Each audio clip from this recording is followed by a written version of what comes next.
Perkenalkan, nama saya Zaitun Nurul Hidayat dengan NPM 2411 Perkenalkan, nama saya Ahmad Ibrahim Abdi dengan NPM 2411031048. Baik, di sini saya akan menjelaskan apa itu penggantian pajak.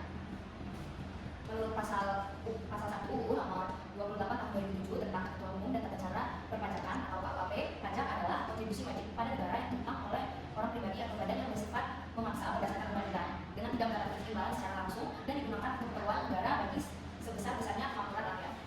Dari definisi ini dapat disimpulkan ciri-ciri pajak adalah wajib dan memaksa, tidak ada imbalan langsung berdasarkan undang-undang untuk kepentingan negara dan rakyat. Lalu selanjutnya itu adalah tujuan pajak. Tujuan utama pemungutan pajak adalah untuk membiayai pengeluaran negara dan pengeluaran publik yang diperlukan untuk menjalankan pemerintahan dan mencapai kesejahteraan masyarakat. Selanjutnya saya akan membahas fungsi pajak. Fungsi pajak itu ada apa? Yaitu fungsi budgetir, lalu fungsi regulasi, fungsi distribusi, dan fungsi stabilisasi. Saya akan menjelaskan dari fungsi budgetir atau disebut dengan fungsi anggaran. Ini merupakan fungsi utama pajak. Pajak digunakan sebagai sumber penerimaan negara untuk mengisi kas negara dan membiayai semua pengeluaran negara seperti pembangunan, infrastruktur, pendidikan, kesehatan, dan pertahanan. Dalam APBN, anggaran pendapatan dan belanja negara, penerimaan pajak adalah komponen terbesar. Selanjutnya itu adalah fungsi regulasi, alat mengatur perekonomian. Pajak digunakan oleh pemerintah sebagai alat untuk mengatur pertumbuhan ekonomi dan mencapai tujuan sosial tertentu. Contohnya, pajak tinggi atas barang mewah, misal mobil mewah untuk mengatur konsumsi. Selanjutnya itu adalah fungsi distribusi, pemerataan kesejahteraan. Pajak yang dipungut dari masyarakat, terutama dari mereka yang berpenghasilan tinggi, didistribusikan kembali kepada masyarakat melalui berbagai program seperti subsidi pendidikan, subsidi kesehatan, subsidi bantuan langsung tunai atau BLT, lalu pembangunan infrastruktur di daerah yang tertinggal. Selanjutnya yang terakhir adalah fungsi stabilisasi atau menstabilkan perekonomian. Pajak digunakan sebagai alat untuk menstabilisasikan perekonomian negara. Contohnya, saat inflasi tinggi, pemerintah dapat menaikkan tarif pajak agar uang yang beredar di masyarakat terus berkurang sehingga permintaan turun dan harga stabil. Dan saat deflasi atau resesi, pemerintah dapat menurunkan tarif pajak untuk meningkatkan daya beli ke masyarakat dan mendorong pertumbuhan ekonomi. Baik, selanjutnya saya akan menjelaskan pengelolaan pajak pusat dan pajak daerah. Pengelolaan pajak di Indonesia dibagi menjadi dua berdasarkan tingkat kewenangan pemungutannya, yaitu pajak pusat dan pajak daerah. Masing-masing memiliki lembaga pengelola yang berbeda. Yang pertama itu adalah pajak pusat. Pajak pusat adalah pajak yang ditetapkan dan dikelola oleh pemerintah pusat. Lembaga yang mengelola pajak pusat ini adalah Direktorat Jenderal Pajak atau DJP di bawah Kementerian Keuangan. Hasil pemungutan pajak pusat seperti pajak PPh, PPN, masuk anggaran pendapatan dan belanja negara atau APBN dan digunakan untuk pembiayaan pembangunan serta program nasional. Pajak daerah adalah kontribusi wajib kepada daerah yang diterima oleh orang pribadi atau badan yang bersifat memaksa berdasarkan undang-undang. Pajak daerah dikelola oleh Dinas Pendapatan Daerah atau Dispenda atau Bapenda di masing-masing daerah. Pajak ini seperti pajak kendaraan bermotor, pajak hotel, menjadi sumber pendapatan asli daerah (PAD) yang masuk ke APBD. Dana tersebut dialokasikan khusus untuk membiayai penyelenggaraan pemerintahan dan pembangunan di tingkat daerah sesuai dengan kebutuhan masing-masing.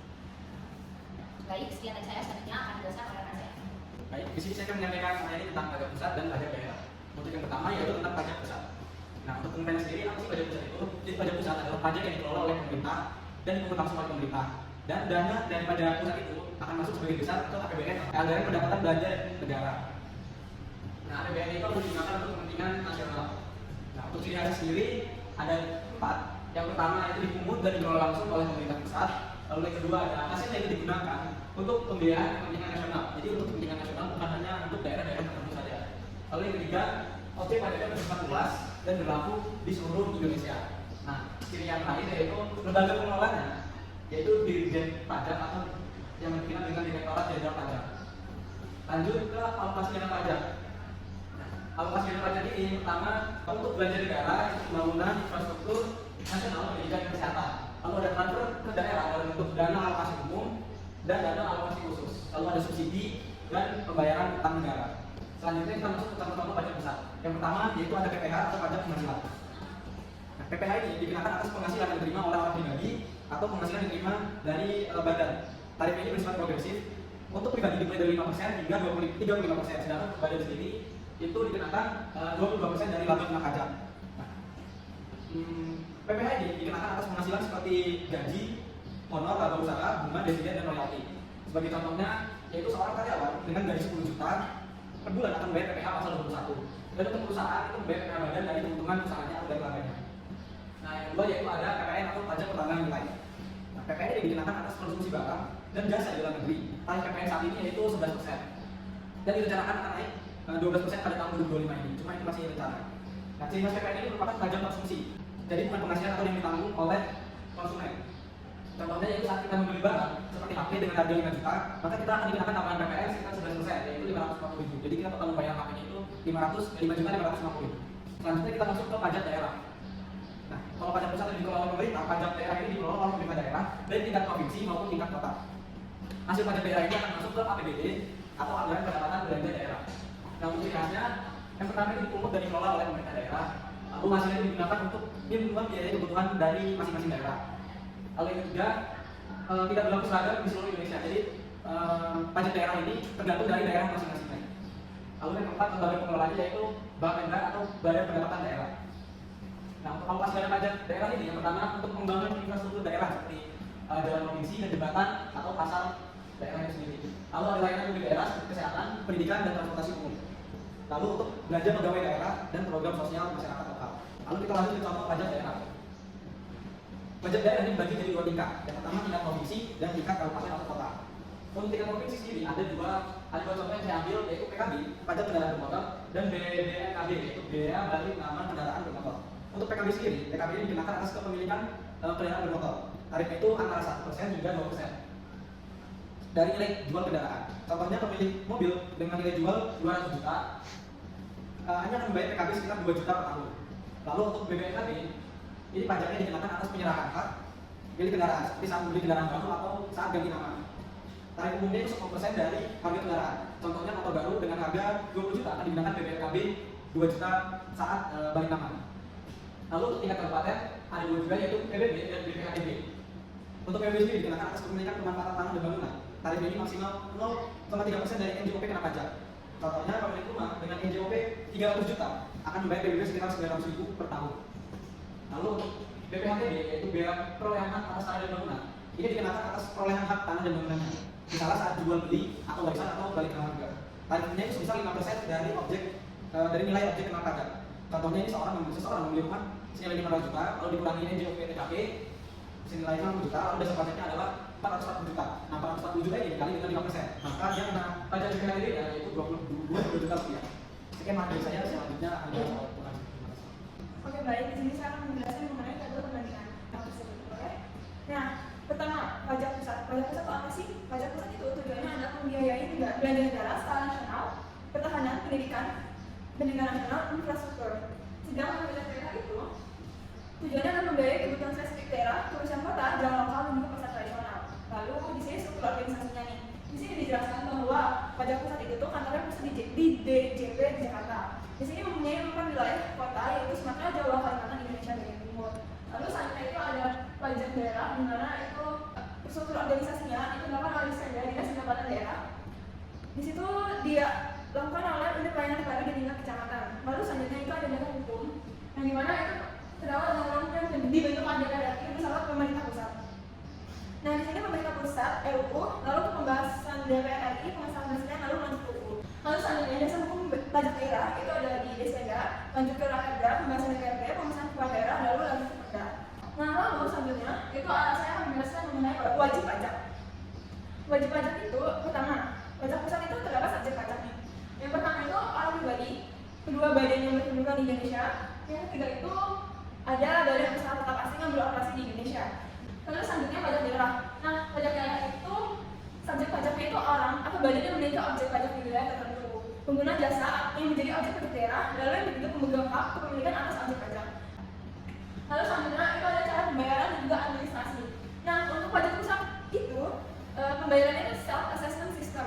Mekanismenya adalah pertama kita mendaftarkan NPWP, dan selanjutnya itu ada perhitungan kewajiban, lalu selanjutnya ada pembayaran dan juga laporan SPT. Nah, untuk teknologi yang digunakan oleh pajak pusat itu ada DJP online, e-billing, e-filing, dan e-faktur. Nah, lalu selanjutnya itu pajak daerah. Mekanismenya adalah yang pertama pendaftaran NPWPD, lalu penerbitan SKPD, pembayaran dan juga verifikasi. Teknologi yang digunakan pembayaran itu adalah e-samsat, SIPD, dan payment point. Lalu selanjutnya kita ada contoh spesifik dan juga aplikasi dalam kehidupan. Mungkin saya akan menjelaskan tentang PPh 21. Di sini ada di situ dijelaskan ada potongan ada slip gaji. Nah, untuk contohnya itu misal gaji bulanan 15 juta, PT KPI 54 juta per tahun. Berarti kan itu 4 juta 500 per bulan. penghasilan kena pajaknya berarti 15 juta dikurang 4.500.000 dengan hasil 10.500.000. PPh bahkan tinggal 5% dikali 10.500.000 sama dengan 525.000 per bulan. Lalu selanjutnya mungkin saya akan menjelaskan contoh pajak daerah. Mungkin saya akan memberikan contoh nyata PKB, yaitu pajak kendaraan. Nah, misal mobil Toyota pajak 2019, nilai jualnya itu 150 juta. Lalu tarifnya itu tuh 1,6% dikali 150 juta dengan hasil 2.260 per tahun. Oke, selanjutnya saya akan memberikan contoh spesifik mengenai pajak daerah dan juga pajak pusat. Dan di sini ada PT Daun Geraha Persada dengan profil atau latar belakang. Namanya PT Daun Geraha Persada, bidang usaha itu developer, perusahaan yang juga kontraktor. Lokasi proyeknya itu di kawasan BSD Tangerang Selatan. Statusnya pengusaha kena pajak PKP sejak 2018. Omset 2023 itu 48 miliar. Lalu karyawannya itu ada 35 orang, tetap 50 ditambah 50 tenaga kerja per proyek. Di sini PT Daun Geraha Persada itu punya proyek yang sedang berjalan. Nah, proyeknya adalah harganya residen. Harganya 50 unit rumah dan 36 atau 72. Harga jualnya 800 juta per unit itu udah all in. Nilai proyek total itu 40 miliar, progresnya 70% sudah selesai. Seperti 35 unit terjual, 50 unit belum terjual. Oke, boleh next slide. Nah, di sini analisis pajak pusatnya. Di sini di studi kasus ini ada PPh Badan 25/9, PPh atas penjualan rumah dan juga PPh maksimal dapat dikreditkan. Nah, pertama PPh pasar, PPh Badan pasal 25/29. Tadi dijelaskan bahwa penghasilan kena pajak itu 6,4 miliar, 16% itu dari omset. Tarif PPh Badan 25%, omsetnya itu kurang dari 50 miliar. Perhitungannya PPh Badan utang 22% dikali 6,4 miliar sama dengan 1.608 juta. Nah, untuk PPh pasal 25-nya berarti 1.408 juta itu dibagi sama 12 dengan hasil 117,333 per bulan. Nah, lalu selanjutnya PPN atas penjualan rumah. Nah, di sini PPN itu 20% dikali nilai penghasilan. Tadi PPN itu 11%. Perhitungan untuk 35 unit yang udah terjual, PPN 20% dikali 35 dikali 800 juta dengan hasil 5 miliar 600 juta. PPN keluaran itu 11% dikali 5 miliar 600 juta. Sama dengan total hasil 616 juta. Yang ketiga itu ada PPN masukan yang dapat dikreditkan. Tadi dijelaskan ada material pembangunan itu 850 juta, jasa kontrakan itu 1 miliar 200 juta, PPN masukan total itu 11% dikali 2 miliar 50 juta dengan hasil 225 juta 500 ribu. Nah, PPN kurang bayarnya itu 616 juta dikurang 225 juta 500 ribu sama dengan 360 juta 500. Boleh next slide? Lalu ada analisis pajak daerah. Saya tidak pajak pusat, sedangkan saya akan menjelaskan mengenai pajak daerahnya. Yang pertama itu ada biaya peralihan hak atas tanah dan juga bangunan, itu BPHTB dengan NJOP tanah 20 miliar. Nah, NJOP bangunan itu 15 miliar. Terus NPOP 35 miliar, NPOP TKP nya 80 juta untuk peralihan rumah pertama. Lalu selanjutnya itu ada perhitungan per unit nih. BPHTB dibentang 5% dikali 800 juta dikurang 80 juta sama dengan 36 juta per unit. Lalu selanjutnya itu ada total BPHTB 35 unit, 35 dikali 36 juta sama dengan 1.290 juta. Lalu yang kedua itu ada pajak reklame. Nah, pajak reklame itu bagi tol 5 titik 2.500.000 per titik dan juga per bulan. Selanjutnya 500.000 per unit dan juga per bulan. Dengan total pajak reklame per bulan itu ada 15 juta. Lalu ada yang ketiga ada pajak air tanah. Nah, untuk volume itu 50 meter kubik per bulan dengan tarif 3.000 per meter kubik dengan total 150.000 per bulan. Oke, next slide. Nah, ini ada rekapitulasi PPN pajak tahunan. Jadi sudah kita hitung semua ada PPh Badan pasal 25 dengan tarif 1.508 juta, PPN keluaran itu 616 juta, PPN masukan itu 235 juta 500 ribu. Nah, total pajak pusat itu 1.798